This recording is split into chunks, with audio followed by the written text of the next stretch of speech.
In het begin van de 20e eeuw wonen er ongeveer 1 miljoen Joden in het Midden-Oosten en Noord-Afrika. De Joden in de islamitische wereld worden regelmatig vervolgd en hebben niet dezelfde rechten als hun islamitische landgenoten. Hun toch al precaire positie verslechtert na 29 november 1947. De Verenigde Naties stemmen op die dag voor de verdeling van Palestina in een Palestijnse en een Joodse staat. Er breekt protest en geweld uit tegen Joden in de islamitische wereld. Een half jaar later wordt de staat Israël uitgeroepen. De omringende Arabische landen verklaren Israël de oorlog en vallen aan. In al die omringende landen, maar ook in Noord-Afrika, nemen de gewelddadigheden tegen de Joden die daar wonen sterk toe. Er volgen vele oorlogen. En bij iedere oorlog vluchten er meer Joden naar Israël om aan vervolging te ontkomen. Eind jaren 70 van de 20e eeuw zijn bijna alle Joden uit de islamitische wereld gevlucht. De meeste naar Israël. Dit is een aantal van hun verhalen.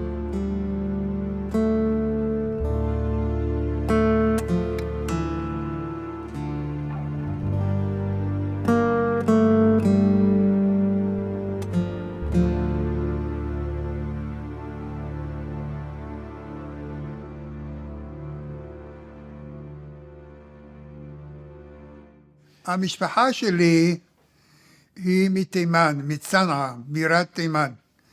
משפחה טובה, ממוצעת. קיבלנו חינוך טוב, ואז אני למדתי תורה אצל המורי קראו לו, בחיידר. אנחנו היינו סגורים בגטו יהודי, שנקרא בערבית געל יהוד.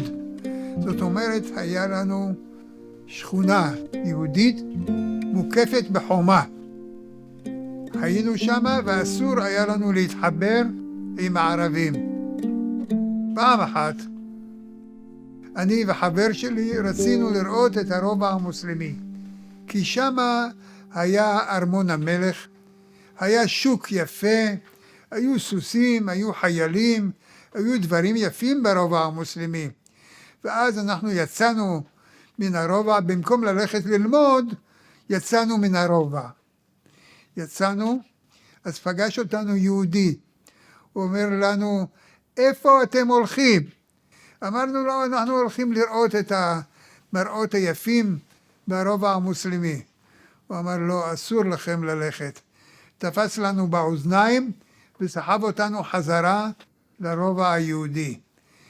היינו במעמד נמוך, מבחינה חברתית, מאוד מאוד נמוך. ומה זה אומר? זה אומר שקודם כל אנחנו לא היינו יכולים ללבוש בגדים צבעוניים בימי השבוע, אלא כל הבגדים היו אפורים. רק ביום שבת מותר לנו ללכת בבגדים לבנים. אבל לא הלכנו עם אדום, כחול וזה. בגדים מפוארים אסור היה לנו ללבוש. שנית, אם אנחנו רכבנו על חמור, אז היינו צריכים לרדת מן החמור כשמוסלמי עובר. כשמוסלמי עובר על יד החמור והיהודי עליו, היהודי צריך ללכת בצד שמאל. דבר נוסף, אסור לנו לבנות בתים גבוהים. אסור בתים גבוהים. בתי כנסת היו דאון, כל בתי הכנסת היו למטה, כדי שלא ישמעו את התפילה ואת השופרות וכן הלאה. והיה צריך לתת כבוד למוסלמי. המוסלמי היה יכול במילה אחת להכניס אותך בית סוהר. לכן היה צריך להיזהר, לא להתווכח איתם, לא על הדת, לא על התורה, ולא על הנביאים, כי הם יכלו להגיד שאתה מחלל את כבודו של מוחמד, כבודה של הדת המוסלמית. היה צריך להיזהר בכל מילה שאתה... בסופו של דבר, חיינו היו תלויים מנגד. החיים שלנו לא היו בידינו, היינו זקוקים לחסדים שלהם. בסופו של דבר היינו דימים, זאת אומרת אזרחים ממדרגה שנייה או שלישית, וכמובן ששילמנו את הג'יזיה. ג'יזיה זה היה מס גולגולת שכל משפחה יהודית שילמה בעבור הזכות להתיישב בתימן.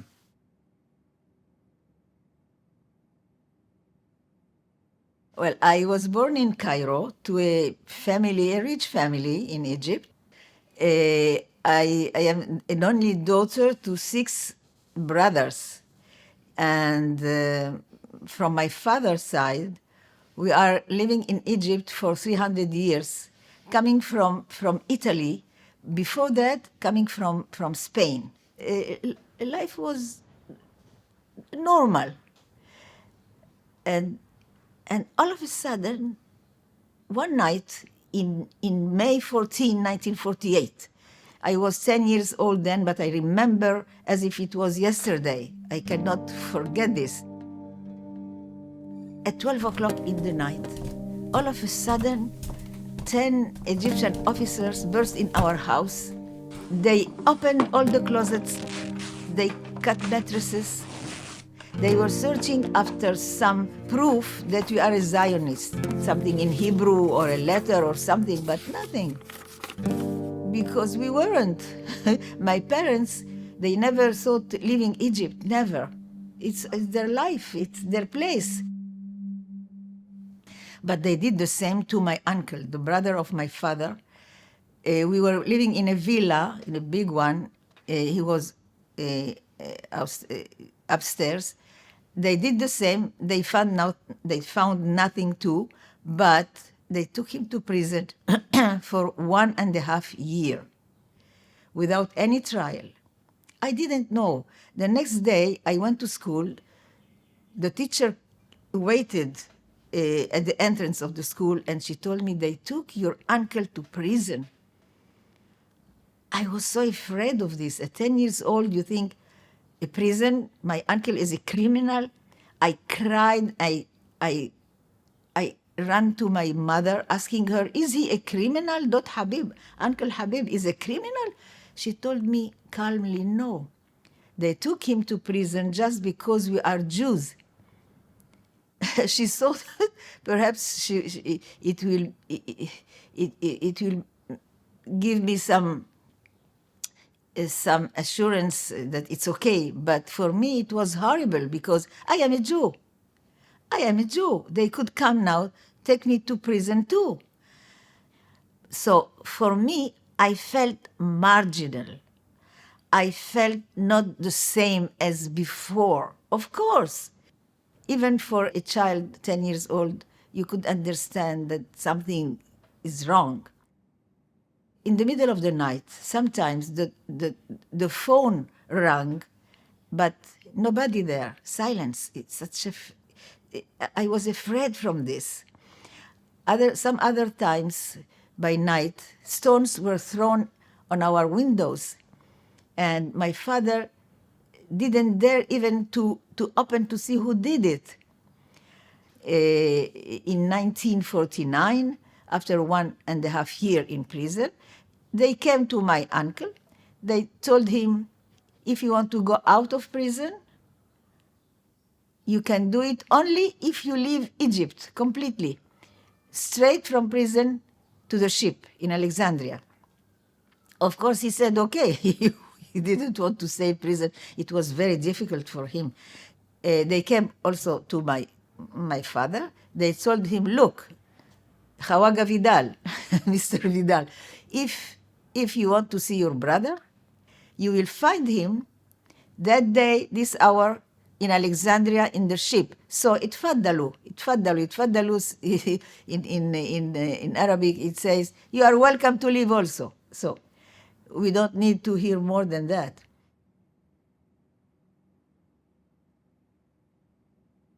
אני הייתי ילד מאוד מאוד אגרסיבי, התנגדתי, אמרתי לך, תמיד היה לי התנגשויות, למה לא הלכת לבית היום להתפלל, למה לא זה, קיבלתי מכות מאבא שלי הרבה, עד כדי כך שהאבא שלי כבר היה עייף להכות אותי, אז הביא את האח שלו שירביץ לי. כאילו שאבא שלי אמר, חסך שבטוסו לבנו.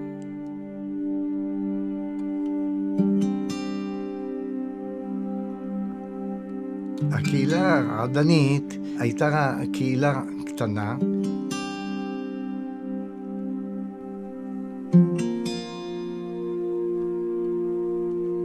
רוב האנשים הם עבדו במסחר, ואם לא במסחר, אז עבדו אצל הסוחרים היהודים בעדן.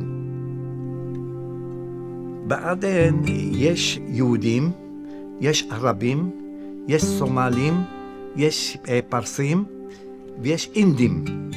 הם יכלו להתגורר ברובע היהודי. ואילו את המוסלמים יש להם רובע אחר. היהודים היו מבודדים והערבים היו מבודדים. חברות אין. החברות היא רק מסחר. אין חבר ערבי אין. בודדים שיהודי פה, יהודי שם, יש לו חבר אחד ערבי ולא יותר מזה. אין חברות, זה שני עדות נפרדות. היו מתחים קלים, היו הערבים, איך אומרים, לא חיבבו את היהודים. איפה שאבא שלי היה עובד, היה בשוק הערבים. החנות שלו, של הדוד שלי, שהוא עבד בה, היה ברובע של השווקים הערבים. כשהייתי הולך אליו, לחצות מן הרובע היהודי לרובע הערבי, הייתי, איך אומרים, היו ערבים שאומרים יהודי, צועקים יהודי, או זורקים חתיכת אבן. לא כל יום, לפעמים, זה במקרה. אז היה לי מין, כילד היה מין פחד כזה.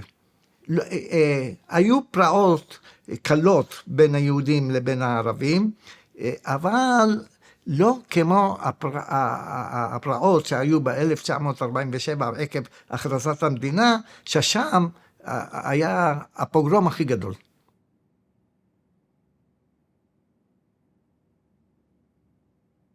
Okay, in Libya there were two pogroms before the pogrom that I took part, like I was in 1945 and 1948. When I was born, my father was already well off. Before that, he suffered a lot during the war, but afterwards he was in trade and in industry.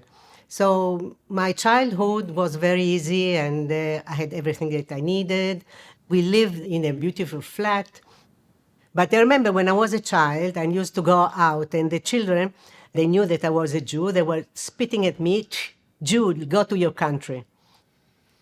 Of course, we had times, I remember that when I was a child, about 9 years old, there was a time that I remember they came in the house to search for things because they said that because we were Jews, then we had family in Israel, we were spies. Because I had a brother that I didn't know. At the age of 17, he left Libya and he went to Israel. And at the time I was 2 years old, so I didn't remember him. And through my uncle in Italy, he used to send letters. Friends of my father, he said to my father, listen, if you have something at the house, just tear it or throw it, because they're coming to search in all the influential Jews people to try and find proof that they are spies. So I remember I was about 9 years old, that my father came in, he was white, like very, very scared, and he said to my mother, bring all the letters, all the photos of Pino. We must store it and look for everything that can compromise us. So she took all the letters, stored them, and we threw them in the toilet. And she was in tears, and we, of course, seeing my mother in tears like that, we cried as well. We thought they would come to kill us. The police came, knocked the door, said we are coming to search in the house. We said, we have nothing. They couldn't find anything. And then on the sofa in the dining room, there was the cover of the sofa. It was like a star. They said, here, that's it. The Star of David, and this is a proof that you are... But this is, we bought this stuff. It's not a star. You can see it's not like... Anyway, they took this cover with them, proof for them that my father was a spy. Of course, they couldn't do anything because that was a material that we bought in Libya from a Libyan guy. It's not that we brought it from overseas. It's stuck in my mind. It was a trauma for us, for all of us. Now, going back, remembering all what we went through, why we didn't leave before? We were not free to do things that we wanted. We were not free to talk or to say what we thought. We were always scared that they will hear us, they will send us to the police, or there were times that if you say one thing against the government or even they would lie. They go to the police, this guy said so-and-so against the government. Many of my friends, they were in prison for 1 day, 2 days. Still, the community went to the government and said, no, this is a youngster, he didn't say anything, he didn't mean, so it took him out. אבל בסך הכל, החיים היו נורמליים, נורמטיביים, ולא היו צרות מיוחדות. עד ששבת אחת, אחרי שנהרג האימאם של תימן, המלך של תימן, באותה שבת היה פוגרום גדול ברובע היהודי בתימן. הרבה ערבים מהכפרים שבסביבה באו והתנפלו על הרובע היהודי, דפקו על הדלתות עם הרובים שלהם, שברו את הדלתות, נכנסו לבתים, לקחו כל מה שהם יכולים לקחת, גם בגדים, גם סמיכות, כלים, כל מה שאפשר, אבל ברוך השם לא נגעו בנו לרעה, אבל אנחנו היינו מבוהלים מאוד מהסיטואציה הזאת שהיא הייתה קשה מאוד בשבילנו, ומאז הבנו שהמקום שלנו הוא לא בתימן. ואומנם לא עבר הרבה זמן והשמועה עברה ברובע שהנה נפתחה הדרך לעלות לארץ ישראל. הכנו כמה דברים נחוצים לדרך, כמו קמח וסוכר, וכל מיני מצרכים שצריכים לדרך. אתם צריכים לדעת שרוב יהודי תימן עלו לארץ ישראל בכמה דרכים. היו כאלה שעלו על חמורים, היו כאלה על גמלים, היו כאלה שעלו ברגל. אבל אנחנו היינו בני מזל והשגנו מסעית. מסעית רעועה, אבל מסעית יותר טובה מאשר בעל חיים. במסעית הזאת נסענו 3 משפחות, ועברנו תלאות רבות בדרך, מכיוון שהדרך הייתה מדברית, חלק ממנה היו הרים, חלק ממנה היו גאיות וחלק מדבריות. בחלק פגשו אותנו שודדים שעצרו אותנו, שדדו וקיבלו מאיתנו כסף. אני מפחד בדרך, בעיקר כשהמשאית היא הנוסע על ההר. אנחנו היינו מפחדים. הסכנה הייתה גדולה שעוד רגע המשאית כולה מתמוטטת למטה. המחלות שאנשים חלו בדרך ולא הייתה רפואה בדרך. אין דוקטור, אין רופא, אין כלום. אנשים מתו בדרך. ואז הם לא רצו לקבור אותם בדרך, אז הביאו אותם לעדן. איך שהגענו, אני רואה שורה ארוכה של אנשים מתים, מכוסים בסדנים לבנים. שורה ארוכה של אנשים שלא החזיקו מעמד, מתו בדרך, והם נקברו שם בקבר אחים המוני. וזה היה מאוד מאוד מצער, אבל זה התשלום שאנחנו שילמנו עבור העלייה לארץ ישראל. המחנה הזה נקרא מחנה גאולה או מחנה חשד, אבל אנחנו קיבלנו בהתחלה כמה מחצלאות, כמה עמודים, ובנינו לנו סוכה. בסוכה הזאת גרנו כמה זמן, ואני לא צריך לספר לכם הרבה, התנאים ההיגייניים היו קשים מאוד, לא היה ניקיון, לא הייתה רפואה, היו כמה אחיות שמה, אבל התחלואה הייתה גדולה במחנה. ברוך השם, אנשי הג'וינט חילקו לנו בגדים אחרים, חדשים, גופיות, תחתונים, בגדים, חולצות, ודאגו שיהיה לנו טוב, שנחליף את הבגדים של תימן. אנשים הסתובבו וחיכו בסבלנות שהרישיון יגיע, שהסרטיפיקט יגיע שלהם. לא הייתה להם עבודה, לא כלום.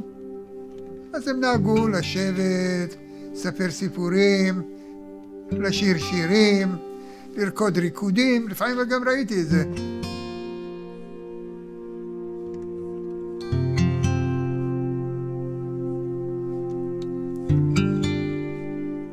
למזלנו לא חיכינו הרבה במחנה חשד, אולי שבוע וחצי, שבועיים, ואז הגיע התור שלנו לעלות לארץ ישראל, ברוך השם.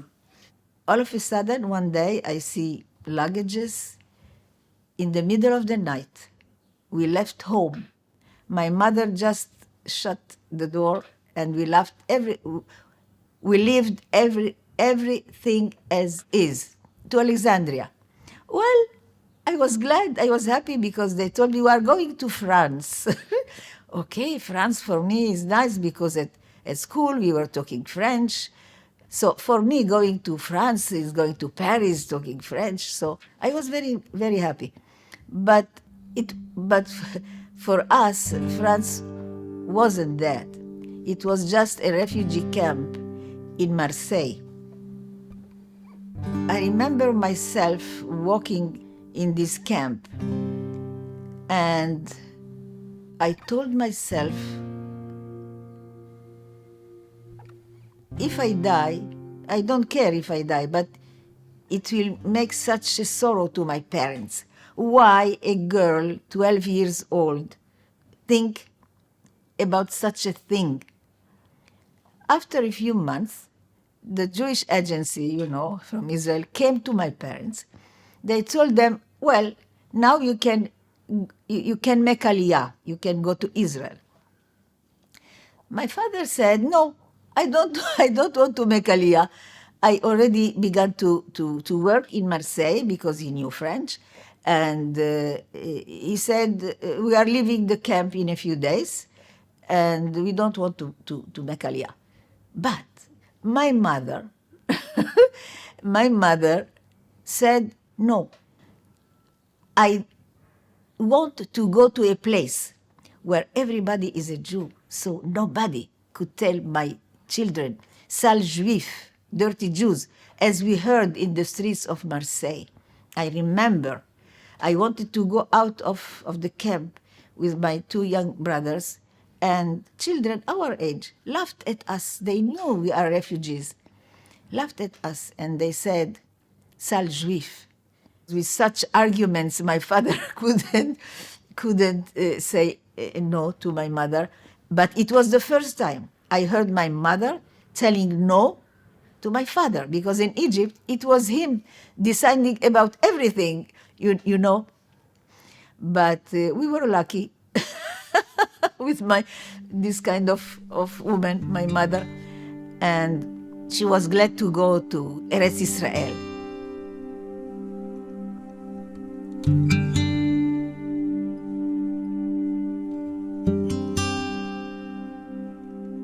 Well, what we got there was a tent, a big one. Of course, we are 9 persons. But in the middle of the winter, the middle of the night, this tent blew up and all the rain on us, on our luggage. Could you imagine this for my parents? Later, much later, when we found her diary, she wrote, I am crying in my pillows every night. Excuse me. מה שאני זוכר, זה ב-46 או 45, הייתה פעילות של סקאוט, של צופים. כתוצאה מהפעילות הזאת, החליטו לשים דגלים על חזית בית הספר. העמדנו דגל בריטניה, הדגל של הצופים, והדגל יהודים, עם מגן דוד. ערבים שעברו ברחוב, ראו את הדגל היהודי, דגדג להם, התחילו לזרוק אבנים על הבית. התאספו כמה ערבים, זרקו כמה אבנים, ואנחנו, איך אומרים, לא רוצים להפגין, הורדנו את הדגלים האלה, ובזה היה שקט. או באותה שנה, או שנה אחרי זה, אני באמת כבר לא זוכר, גם הייתה חנוכיה. אנחנו בדרך כלל בחנוכיה מדליקים חנוכיה בבית הכנסת, שהוא נמצא בתוך הבית הספר. הדליקו חנוכה, שרנו שירי חנוכה, פרטיזני, מישהו הביא חנוכה מעץ, עליו פחים, כמו לפידים, והיא קצת יותר גדולה, אולי 0.5 מטר. הציבו אותה בחזית הבניין, והדליקו, אני חושב, 8 נרות או 7 נרות, אבל הרבה נרות. וגם הערבים עברו, ראו אורות של החנוכה, זרקו אבנים. אני זוכר שאני זחלתי ככה על הרצפה, ומשכנו את החנוכה, חוצה חיבינו אותה, וזה נגמר, הסיפור הזה. מה שאני רוצה להגיד, עד נובמבר 1947, למרות שהיו פוגרומים, לא היו הרוגים. היו פוגרום פה, פוגרום שם, פצעו 2 אנשים, שרפו בית, או חנות פה, חנות שם. 2007 זה היה הקו שחתך את הקהילה, שיחסל את הקהילה בעדין. And after my elementary and high school, my father sent me to England to study English. And when I came back, I could find easily a job. And I was already grown up, and I was engaged to be married till 1967, what the war, or Six-Day War, and everything went off. And that was 1967, June. Already a few days before the 5th of June, the Arabs came to all the houses and the shops of the Jews and made a sign, an X. And we didn't know what were they doing. And so then we found out that the sign was only on the Jewish flats, houses, and then shops.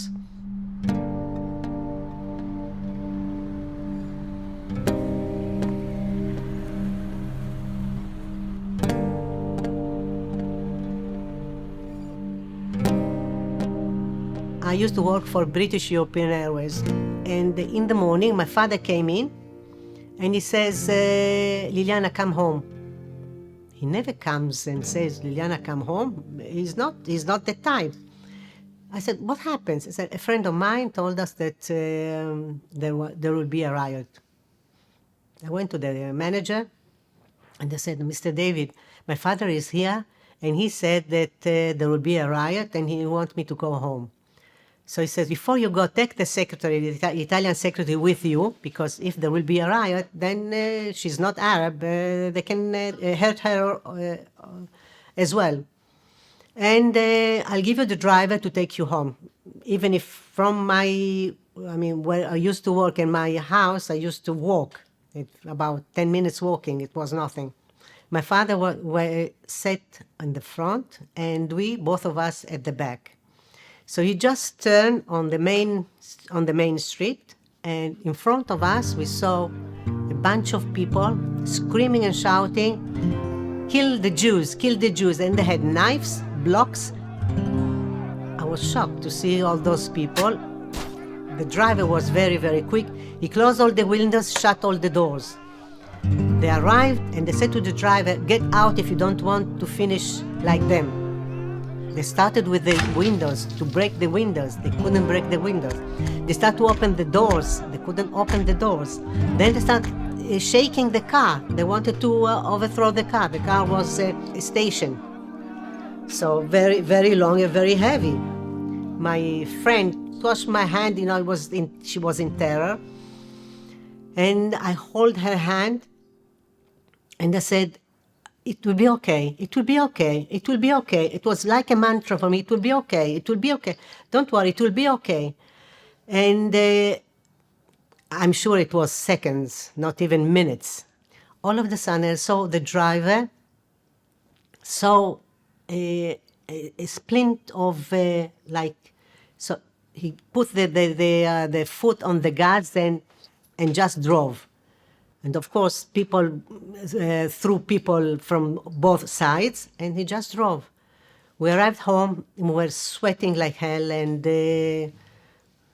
since then, we stayed home. We started hearing, they took 2 families and they killed, the phone. They phoned my father, and they said they took 2 families, and they said that they were from the police, and they were from the police, and they killed them. They said, "We're going to take you in order to bring you to a camp so that we can defend you." And they killed them. And we started hearing things, what was happening to the people, that all the Jewish quarter, the Hara, was they fire, all was in, they burned all the houses, injured people. They broke the doors, they went inside, and it was really very, very bad. At that time, they had really a camp. The king said, I cannot put a guard in each family, Jewish family, but what I can do, open a camp, and whoever wants, they will be in this camp, and I'll put some police, and they cannot... So my father came and said what the king said, and I said to my father, "Camp? Dad, did you forget about extermination camps? What happened in Germany? Do you want us to go to this camp and not knowing what will it be? Let's go out." אחרי שהגיע הרישיון, צעדנו, או שנסענו במשאית בעצם, עד לשדה התעופה, ושם ראינו... אני בפעם הראשונה ראיתי מטוסים, אלה היו הסקיימאסטר שהג'וינט שלחה לנו כדי להעלות אותנו לארץ ישראל. עלינו למטוס שפינו ממנו את כל הכיסאות כדי לרווח את המקום, להכניס כמה שיותר אנשים.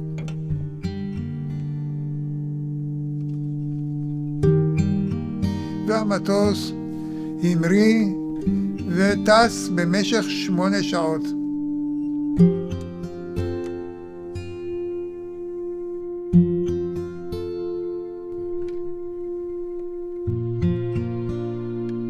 ראיתי מהחלון, ראיתי את הים, ים סוף, את הים התיכון, ראיתי את האדמה למטה. לא פחדתי, לא יודע, היה לי ביטחון. הדבר הכי גדול פה זה המעבר מתימן לחיי המאה ה-20. המעבר הזה לקח לנו 8 שעות. במשך 8 שעות טיסה עברנו 800 שנה. מימי הביניים למאה ה-20. זהו מעבר עצום. עולם אחר, עולם חדש. פתאום ראינו יהודים. ראינו יהודים בשדה התעופה, ולא ידענו שהם יהודים. למה? כי לא היה להם פאות, לא היה להם כיפות. אז אמרתי לאבא שלי, תראה את הנוצרים האלה, כמה שהם יפים. אלה נוצרים. לא ידעתי שהם יהודים. זה המעבר, כן? מעולם לעולם. עולם אחר, עולם ישן לעולם חדש. We were refugees in this Ma'abara for 2.5 years. For my father, the big businessman, he had to feed seven children.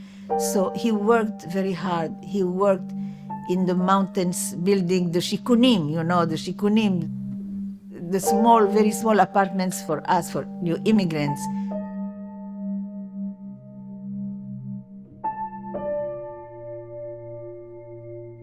My mother didn't want the shikun.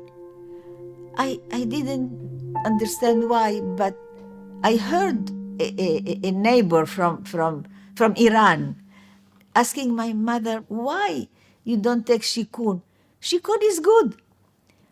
My mother told her, because I don't want to stay in Tiberias. In Tiberias, there is no university for my sons.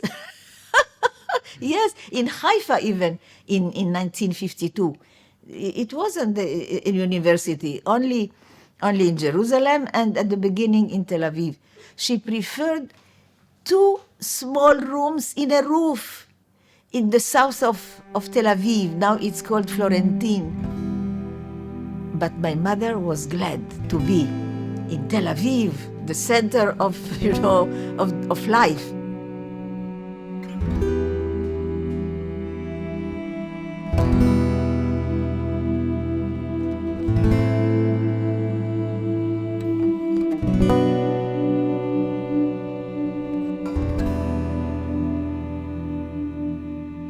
Very quickly I find work because I knew French.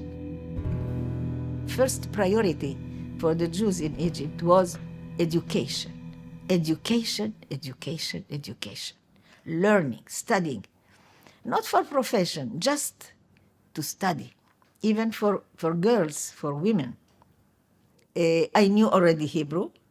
I knew French before. It was very easy for me to find in a small firm, export-import in Tel Aviv. So I worked every day from 8 o'clock to 5 o'clock and straight from there to school for a few years. It was normal for us. It was life. And my mother, my father always told us, this is temporary. We will be the same again. אני זוכר את השידור, בבית שלנו היה רדיו, מי שידע אנגלית, דובר אנגלית, ירד למטה, התחיל לספר לאלה שלא מבינים אנגלית, מי הצביע בעד, מי הצביע נגד, מי נמנע, והייתה שמחה. לי הייתה שמחת חיי, בואו נדבר, הייתה שמחת חיי, לי באופן אישי. עבר יום, בשני בדצמבר, בערב, התחילו להתאסף ערבים כדי לעבור ברחוב. הרחובות של הרובע העדני התרוקן, לא היה איש. בלילה התחילו הערבים לשרוף את החנויות שנמצאים בשווקים הערביים, או בקצוות של הרחובות של הרובע היהודי. והיהודים, איך אומרים, הסתגרו בבתים. למחרת בבוקר, זה היה בשלישי, הצבא הבריטי שלח חיילים ממוצא ערבי שנקראים APL, לשמור כאילו על הרובע היהודי ולהרגיע. הערבים, במקום להגן עלינו, הכריזו עוצר, והיהודים לא ידעו מה זה עוצר בכלל. נתנו לערבים לשרוף את הבתים של היהודים בקצוות. התחילה הבריחה של היהודים מהקצוות להתכנס למרכז של הרחובות היהודים. אל הבית שלנו ברחו 5 משפחות, והם ירו על הבורחים, כי זה היה עוצר, כאילו היה להם רשות להרוג. בבית שלנו איך אומרים, הייתה משפחה אחת, שראתה שהצפוף אצלנו כבר בבית, רצתה לעבור מהבית שלנו לבית של קרוב משפחה בצד השני. ואז התחיל לדבר, עמדו מול החלון כדי לדבר שהם רוצים כאילו להגיע אליהם, שיפתחו להם את הדלת לקליטה. אני הייתי אז בגג, שמעתי יריעה, היה מין כזה בליטה של בטון בין הקומה הראשונה לבין הקומה השנייה. בקומה השנייה הייתה בחורה אחת בשם פנינה כהן. הכדור פגע בבטון, שינה כיוון ופגע ישר בראש של פנינה. הפנינה הזאת מת במקום, סחבו אותה מן החלון, השכיבו אותה על הרצפה, דממה, היה הרבה דם. אני ירדתי מהגג, הסתכלתי, חיסו אותה בסדין, צעקות אינסופיות היו בבית. אחי הגדול ממני השתולל, אני כבר לא ידעתי את מקומי בתוך הבית. ישבה 3-4 ימים, התחילה להסריח. אני זוכר שאבא שלי היה לו בושם, עושה בקבוק בושם, שפך על הסדין שם. איך אומרים? בושם עם ריח התחיל לנדוף. ורק אחרי 3-4 ימים, 5 ימים, בא טנדר אחד, לקח אותה בשמיכה, כמו שק קמח ככה, זרק אותה לתוך, וזה אני מסתכל, זרק אותה, זה כבר העוצר נגמר, זרק אותה לתוך הטנדר, ושלחו אותה לקבר אחים. בפוגרום הזה נהרגו 87 יהודים, מאות נפצעו, הרבה חנויות נשרפו. הקהילה נשברה, חיי הקהילה כבר לא היו חיי קהילה. אני הייתי בכיתה השביעית של בית ספר היהודי בעדן. בתי הספר כבר לא היה בית ספר. נפשי לא מצא מנוח. התחלתי להשתולל לרחוב. אבא שלי כבר לא ידע מה לעשות איתי. הסתובבתי ברחוב. אחי הבוגר, שהוא כבר גמר ללמוד בגוברמנט, בבית הספר התיכון בעדן, שהוא קיבל כבר תעודה מאנגליה שהוא גמר בית ספר, עבד בג'וינט במחנה גאולה. הוא ראה אותי, הוא גם כך היה אחד המנהיגים של תנועת החלוץ. הוא אמר לי, אתה רוצה לנסוע לחוץ לארץ? אז הוא אמר לי, כן, בחיוב, בשמחה. אמרתי לו, כן.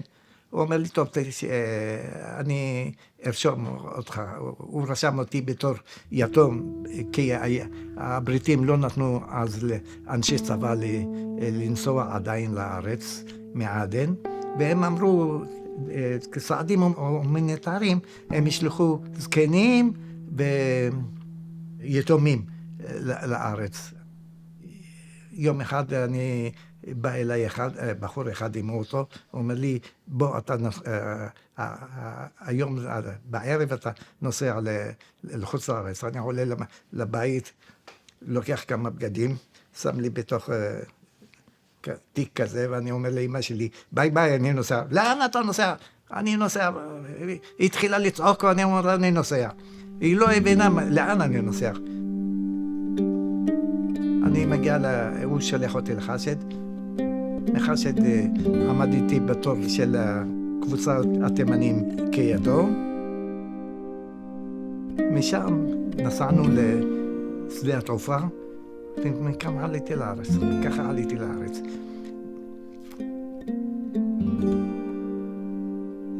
אחרי 8 שעות, ללא תקריות, ללא שום דבר, הגענו לשדה התעופה בן גוריון בלוד. אני זוכר שירדנו מהמטוס, נשקנו את אדמת ארץ ישראל ואמרנו תודה רבה לריבונו של עולם שהחיינו וקיימנו והגיענו לזמן הזה.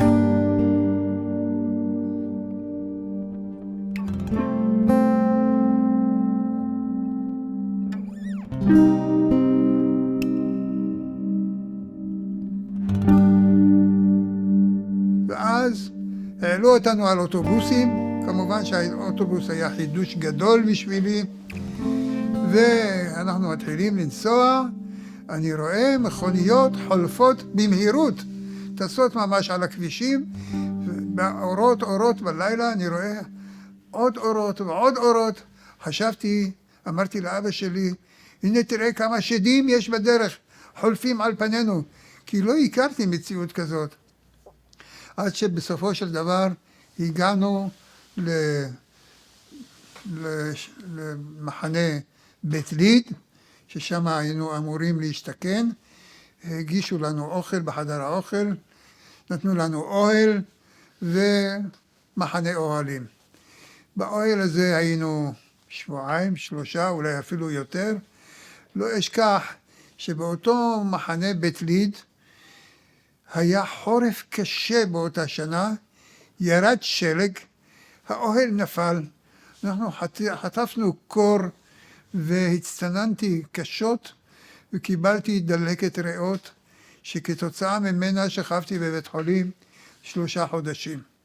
ברוך השם, הרפואה היא טובה, טיפלו בנו כמו שצריך, יצאתי בריא והתחלתי את חיי בארץ ישראל.